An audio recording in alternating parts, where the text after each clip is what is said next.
അപകടത്തിന്റെ വിവരം, ദുരന്തത്തിന്റെ വിവരം അറിഞ്ഞ ഉടൻ തന്നെ മുഖ്യമന്ത്രിയും അതുപോലെ തന്നെ മന്ത്രി ടി സിദ്ദിഖും പി അനിൽകുമാറുമായി ഒരു അടിയന്തര കൂടിക്കാഴ്ച നടത്തിയിരുന്നു. ഒരു ചർച്ചയ്ക്ക് ശേഷമാണ് ഈ രക്ഷാപ്രവർത്തനം ഏകോപിപ്പിക്കുന്നതിന്റെ ഭാഗമായി ഇരു മന്ത്രിമാരും നിലവിൽ ജില്ലയിലേക്ക് പുറപ്പെട്ടിട്ടുണ്ട്. അല്പസമയത്തിനകം തന്നെ വയനാട്ടിലേക്ക് ഇരു മന്ത്രിമാരും എത്തും. കൃത്യമായ രീതിയിൽ രക്ഷാപ്രവർത്തനം ഏകോപിപ്പിക്കുക എന്നുള്ളതാണ് ഇരു മന്ത്രിമാർക്കും നൽകിയിട്ടുള്ള ദൗത്യം. അതുകൊണ്ട് തന്നെ ഈ മണ്ണ് മാറ്റുന്നത് നിലവിൽ കാര്യക്ഷമമായി തന്നെ പുരോഗമിക്കുകയാണ്. കാരണം NDRFന്റെ 2 സംഘങ്ങൾ ഇതിനോടകം തന്നെ വയനാട്ടിൽ ഈ ദുരന്ത മേഖലയിൽ എത്തിയിട്ടുണ്ട്. ഈ സംഘങ്ങളാണ് നിലവിലേതായാലും ഈ രക്ഷാപ്രവർത്തനത്തിന് ഒക്കെ നേതൃത്വം വഹിക്കുന്നത്. അതുപോലെ തന്നെ ഡിഫൻസ് സെക്യൂരിറ്റിയുടെ 100 അംഗങ്ങളുടെ ടീമിനെ സ്റ്റാൻഡ് ബൈ ആയിട്ടും നിയോഗിച്ചിട്ടുണ്ട്. അതുകൊണ്ട് തന്നെ കൃത്യമായ രീതിയിൽ കാര്യക്ഷമമായി തന്നെ ഈ മണ്ണ് മാറ്റുന്ന ഒരു നടപടികൾ ഇപ്പോൾ ഏകദേശം ഈ പാലത്തിനടിയിലുള്ള മണ്ണൊക്കെ തന്നെ മാറ്റുന്നത് അവസാന ഘട്ടത്തിലേക്ക് എത്തിക്കഴിഞ്ഞു. കൃത്യമായ രീതിയിൽ ആ ഒരു ഏകോപനം നിലവിൽ സാധ്യമായിട്ടുണ്ട് എന്ന് തന്നെയാണ് മനസ്സിലാക്കുന്നത്. അതുപോലെ തന്നെ മറ്റൊരു പ്രധാനപ്പെട്ട കാര്യം, അവിടുത്തെ ഗതാഗതം ഇപ്പോൾ നിലവിൽ ഗതാഗതം സ്തംഭിച്ചിട്ടുള്ള ഒരു സാഹചര്യമാണ്. ഗതാഗതം അങ്ങോട്ടും ഇങ്ങോട്ടുമുള്ള ഗതാഗതം നിലച്ചിരിക്കുകയാണ്. ഗതാഗതം ഉടൻ പുനഃസ്ഥാപിക്കുക എന്നുള്ളതും നിലവിൽ കാര്യക്ഷമമായി തന്നെ അതിന്റെ കാര്യങ്ങളൊക്കെ തന്നെ നടന്നുകൊണ്ടിരിക്കുകയാണ്.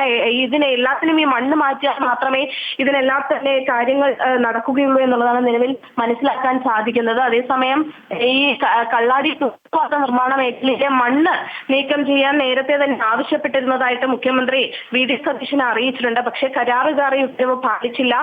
അത് വലിയ രീതിയിൽ ഈ ഒരു ദുരന്തത്തിന്റെ ഒരു തീവ്രത വർദ്ധിപ്പിച്ചു എന്നുള്ളതാണ് നിലവിൽ അറിയിച്ചിട്ടുള്ളത്. അതുപോലെ തന്നെ മന്ത്രി ടി സിദ്ദിഖ് ആയാലും മനുഷ്യനിർമ്മിതമായിട്ടുള്ള ഒരു ദുരന്തമാണ് ഇപ്പോൾ നടന്നിരിക്കുന്നത് എന്നുള്ളതാണ് അറിയിച്ചിരിക്കുന്നത്. അതുകൊണ്ട് തന്നെ നിലവിൽ ഈ തുരങ്കപാതയുടെ നിർമ്മാണം താൽക്കാലികമായി നിർത്തിവെച്ചു എന്നുള്ളതാണ് മനസ്സിലാക്കാൻ സാധിക്കുന്നത്. മറ്റ് രക്ഷാപ്രവർത്തനങ്ങളൊക്കെ തന്നെ ഏകോപിപ്പിച്ചുകൊണ്ടുള്ള ഒരു രീതിയിലാണ് നിലവിൽ ഈ രക്ഷാപ്രവർത്തനം മുന്നോട്ട് പോകുന്നത്. അതുപോലെ തന്നെ വയനാട് ഈ കനത്ത മഴയെ തുടർന്ന് ഈ മണ്ണിടിച്ചിൽ ഉണ്ടായതിന് പിന്നാലെ ജില്ലയിൽ റെഡ് അലേർട്ട് പ്രഖ്യാപിച്ചിട്ടുണ്ട്. കോഴിക്കോടും റെഡ് അലേർട്ട് പ്രഖ്യാപിച്ചിട്ടുണ്ട്. വരും മണിക്കൂറുകളിലൊക്കെ തന്നെ ഒരുപക്ഷെ വലിയ രീതിയിലുള്ള ഒരു മഴ പ്രതീക്ഷിക്കുന്നുണ്ട് ഈ ജില്ലകളിൽ എന്നാണ് മനസ്സിലാക്കാൻ സാധിക്കുന്നത്. വയനാട് ജില്ലയിലെ വിദ്യാഭ്യാസ സ്ഥാപനങ്ങൾക്ക് നാളെ അവധി പ്രഖ്യാപിച്ചിട്ടുണ്ട്. എല്ലാ വിദ്യാഭ്യാസ സ്ഥാപനങ്ങൾക്കും നാളെ അവധിയാണ് എന്നുള്ളതാണ് നമുക്ക് മനസ്സിലാക്കാൻ സാധിക്കുന്നത്. നിലവിൽ ഏതായാലും 2 NDRFന്റെ 2 സംഘങ്ങൾ ഈ സംഭവ സ്ഥലത്ത് എത്തിയിട്ടുണ്ട്.